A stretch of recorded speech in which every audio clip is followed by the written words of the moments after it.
ఇవాళ ప్రొద్దుటూరు వరకు ఎక్కడ చూసినా కూడా భూ ఆక్రమణలు జరిగిపోతా ఉన్నాయి. కాపాడాల్సినటువంటి రెవెన్యూ యంత్రాంగం భూ కబ్జాదారులు వేసే ఎంగిలి మెతుకులకు ఆశపడి వాళ్ళ కొమ్ము కాస్తా ఉన్నారు.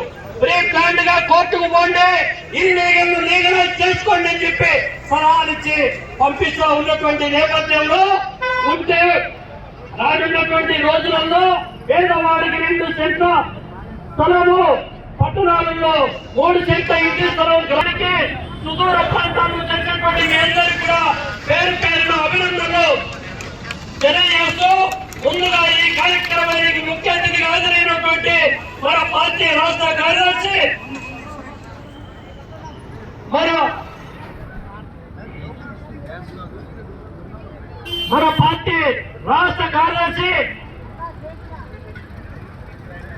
మన పార్టీ రాష్ట్ర వర్గ సభ్యులు కమిటీ ఈశ్వరయ్య గారిని మాట్లాడవలసిందిగా కోరుతా ఉన్నా.